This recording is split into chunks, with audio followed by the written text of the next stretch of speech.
1989 నుంచి 92 వరకు దోమల్గూడలో ఉన్న ఏవి కాలేజీలో నేను విద్యార్థిని.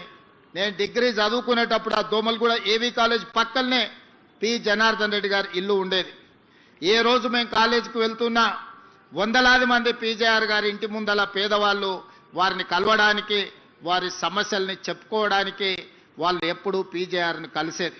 ఎప్పుడు చూసినా జనాల సందడితోనే పీజేఆర్ గారి ఇల్లు సమస్యల పరిష్కారానికి ఒక జనతా గ్యారేజ్ లాగా ఆనాడు పీజేఆర్ గారి ఇల్లు దోమల్గూడలో పేదలకు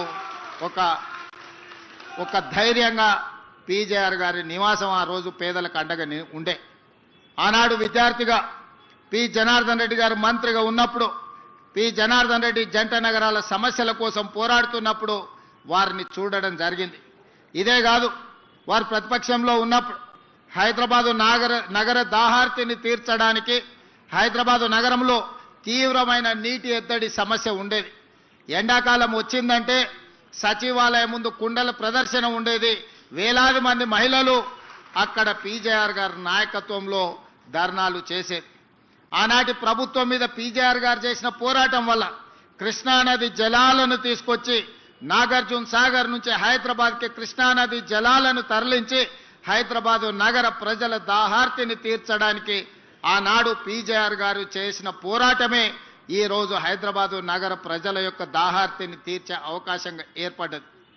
ఆనాడు వారి పోరాటమే భవిష్యత్తులో గోదావరి జలాలు, మంజిరా జలాలు, సింగూరు జలాలు, కృష్ణానది జలాలను తీసుకొచ్చి దాదాపుగా 1,20,00,000 మంది జనాభా ఉన్న ఈ నగరానికి ఈరోజు తాగునీటి సమస్యను తీర్చడం జరిగింది.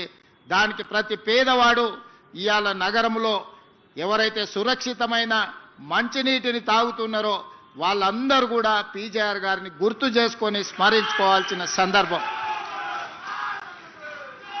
అదేవిధంగా ఖైరతాబాద్ శాసనసభ నియోజకవర్గం అంటే ఆనాడు దేశంలోనే పేరెన్నికగానే, నాకు తెలిసి దేశంలోనే అత్యధిక జనాభా, అత్యధిక ఓటర్లు ఉన్న శాసనసభ నియోజకవర్గం కింద ఆనాడు ఖైరతాబాద్ శాసనసభ నియోజకవర్గం ఉన్నది. 2004 ఎన్నికల సందర్భంగా నాకు తెలిసినంత వరకు ఖైరతాబాద్ శాసనసభ నియోజకవర్గం 7.5 లక్షల ఓట్లతోనే ఆనాడు ఖైరతాబాద్ నియోజకవర్గం ఉన్నది. అయితే ఈరోజు హైటెక్ సిటీగా మనం చెప్పుకునే ఈ ప్రాంతం అభివృద్ధి పదం వైపు నడిచి ప్రపంచ దిగ్గజ కంపెనీలకు ఇవాళ వేదికైన ఈ షేర్లింగంపల్లి, గచ్చిబౌలి ప్రాంతం ఆనాడు ఖైరతాబాద్ శాసనసభ నియోజకవర్గంలో ఒక భాగమే అన్న సంగతి ఇవాళ మనం అందరం గుర్తు చేసుకోవాల్సిన అవసరం ఉన్నది. మిత్రులారా, ఈరోజు మనం హైటెక్ సిటీ అని పిలిచే ఈ హైటెక్ సిటీ 1992లో పీజేఆర్ గారు మంత్రి ఉన్నప్పుడు, నేదురుమల్లి జనార్దన్ రెడ్డి గారు ముఖ్యమంత్రిగా ఉన్నప్పుడు, పెద్దలు పివి నరసింహారావు గారు ప్రధానమంత్రిగా దేశానికి సేవలు అందించినప్పుడు రాజీవ్ గాంధీ టెక్నాలజీ పార్కు కింద ఇక్కడ హైటెక్ సిటీకి మొట్టమొదట పునాది రాయేసి ఆనాడు ప్రారంభోత్సవ కార్యక్రమం పి జనార్దన్ రెడ్డి గారి నేతృత్వంలోనే పునాది రాయబడ్డది.